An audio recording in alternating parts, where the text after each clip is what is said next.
আল্লাহর হক আদায় করা যেমন ফরজ, মা বাবার হক আদায় করাও তেমন ফরজ। আল্লাহর হক আদায় না করলে যেমন জান্নাত পাওয়া অসম্ভব, তেমনি ভাবে মা বাবার হক আদায় না করলে জান্নাত পাওয়া অসম্ভব। আল্লাহকে নারাজ করলে যেমন জান্নাত পাওয়া যাবে না, মা বাবাকে নারাজ করলেও তেমনি ভাবে জান্নাত পাওয়া যাবে না।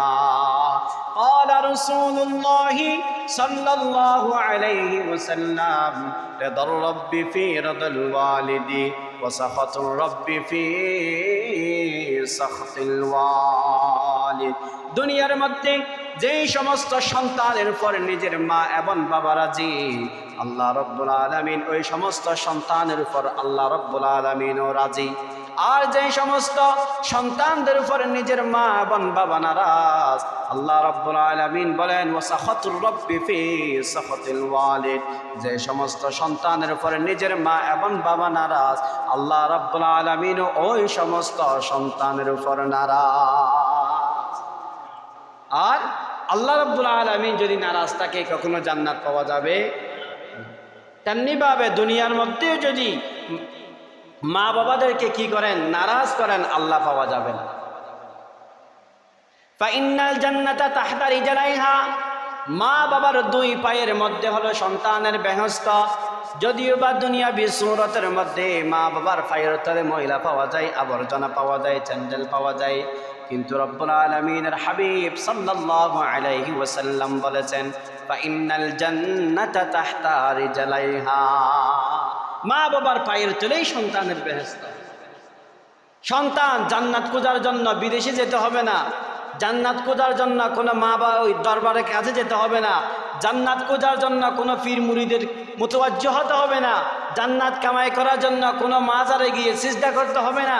জান্নাত কামাই যদি করতে চান, ওই দুনিয়ার মধ্যে ঘরের কোণের মধ্যে যে মা বাবা আছে, ওই মা বাবাকে যত্ন নেন, ওখানেই আপনার জান্নাত হয়ে গেছে। সুবহানাল্লাহ। এখন আমরা ওই মা বাবাকে বাদ দিয়ে দুনিয়াবি সব কিছু নিয়ে পড়ে আছি।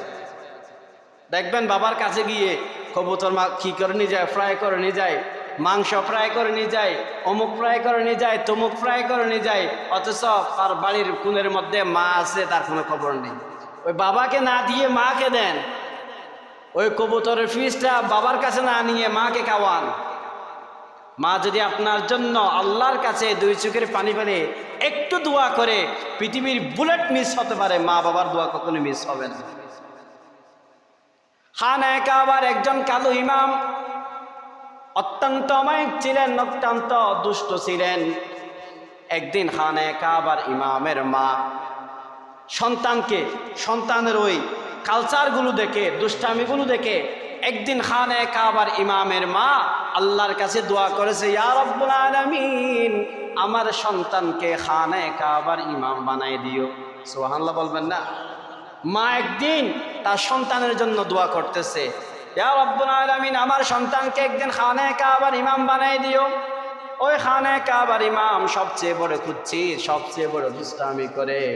ওই যে দুষ্টামির সুরতে মায়ে আল্লাহর কাছে যে দোয়া করেছে, পৃথিবীর সব কিছু মিস হয়ে গেছে, সেই মায়ের দোয়াটা আল্লাহর কাছে মিস হয় নাই। ওই মায়ের দুনিয়া থাকা অবস্থায় আল্লাহ রাব্বুল আলামিন তার সন্তানকে খানায়ে কাবার ইমাম বানিয়ে দিয়েছেন। সুবহানাল্লাহ। তাহলে মার দোয়ার কারণে একজন মানুষ খানায়ে কাবার ইমাম হয়ে যায়, আবার মায়ের বদদুয়ার কারণে জাহান্নামের লাকড়ি হয়ে যায়। ওই জন্য কখনো মাকে কষ্ট দিবেন না।